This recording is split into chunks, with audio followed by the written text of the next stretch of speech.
What is up, guys? This is the Zeus Tuber, and today I am back with another Walking Dead video. This one has to do with my review for The Walking Dead Season 6, Episode 9, titled No Way Out. Now, this episode is the mid-season premiere of Season 6, and it was freaking amazing, as you guys know. If you've seen it yet, this video will contain spoilers, so if you haven't seen it yet, I don't know what you're doing here, but, you watch at your own risk. Listen at your own risk. So this episode is definitely my favorite mid-season premiere that I think we've ever had. Just thinking about them, we have last year was the episode where Tyrese unfortunately died and what happened and what's going on. And then there was in season 4, it was After, I believe, with Carl and Rick and Michonne. Season 3 was, I forget what the season 3 episode 8 one was. Was it Made the Suffer? It might have been. Or was it the Suicide King? Maybe the Suicide King?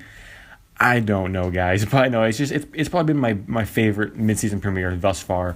And the pacing, the action, the writing, the acting, the everything was just on point this week, this for this episode, and I don't think anyone can be let down by how hyped up it was, because this episode was hyped by a lot of different reviewing sources such as Spoiler TV and comicbook.com, amongst others, and a lot of the producers and cast were hyping up this episode, that it was phenomenal, it was nonstop, and this episode definitely starts off the second half of the season with a bang. And for me, I think all my expectations were met, and I was just floored the entire time. Now, as you guys know, through my YouTube channel here and things, I do find out a lot of stuff beforehand, stuff I sometimes don't want to know, but some things I am curious about.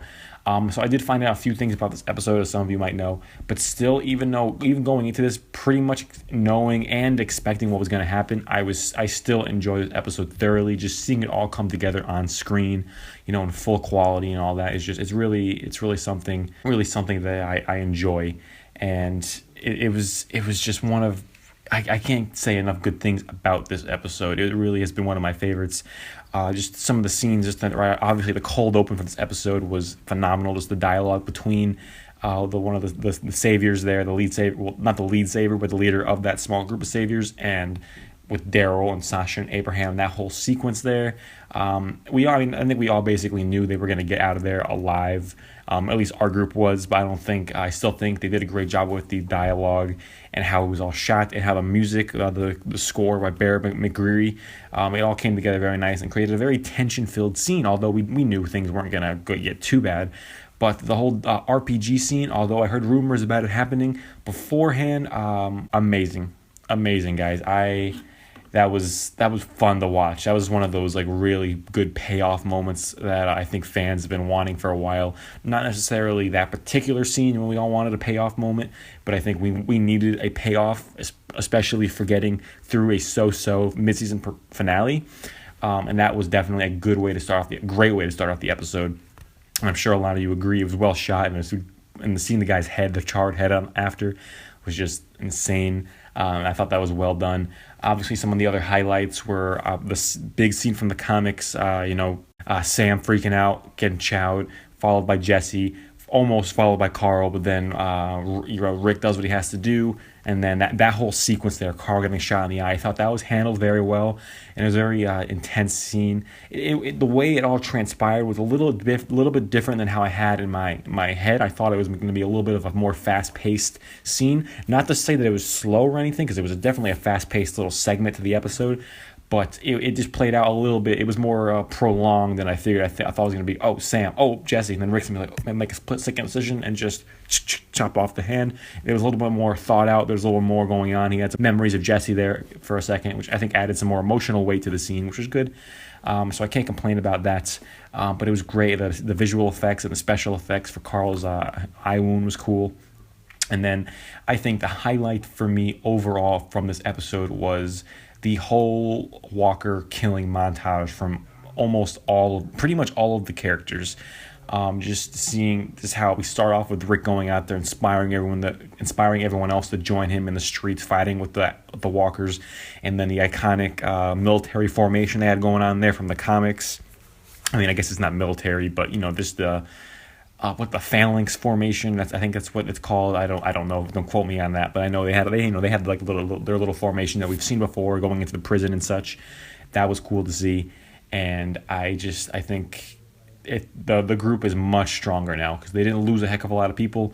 I mean, they've lost. I mean, obviously they lost Jesse's family, but they weren't that too big of contributors to the overall group, for being completely honest. So I think things are going to be pretty awesome from here on out. But the scene that when the montage hit its peak and it just flashed quickly between everybody, Morgan, Eugene, Rosita, Tara, Rick, just everyone who was involved, Michonne, not Carl at that point, obviously, but everyone else who was involved killing the walkers, and it's just going boom, boom, boom, and it ends with Rick was just one of the most badass things I've seen on the show in a very long time, other than obviously Daryl using the RPG. That was awesome too. And I can't wait to see what comes from the rest of this season. I do think now that we know that it's definitely Daryl who kills all the saviors, I think, and he's using an RPG now, they're making him even more overpowered in my opinion. He's got to go. But at the same time, they gave Glenn another near-death experience, another one so close to what he just had in the first half of season 3. I didn't mind the scene. I thought it was an tension-filled scene, and I actually for a split second thought he might actually not get out of it there. But then I was like, oh, yeah, he's going to get saved because he always gets saved. So Glenn, at this point, after seeing that happen and probably expecting 1 to 2 more near-death experiences for him in the second half, he's got to go in the finale. I want him to stay, but they've backed him into a corner where he just gets out of everything he gets himself into. So they got to knock him down a peg at least. I don't know. We'll have to wait and see. I got to see how the rest of the season plays out before I can make that final judgment call. But as of seeing this episode, I think it's got to be Glenn to get killed off, although I still think it's going to be Daryl from Negan in the finale. But that's just my opinion. Comment down below your thoughts, guys. I know I didn't talk about every little aspect of the episode, but I just gave my highlights, my review. I think the episode is worthy of an A rating. I guess a 9 out of 10 stars for me, or a 4.5 out of 5, depending on what scale you want to use. But I thoroughly enjoyed it. I am pumped for episode 10, and I'm pumped for the rest of the season. Thank you guys for watching this review. Remember to rate, comment, and subscribe, and I'll see you guys later with some more.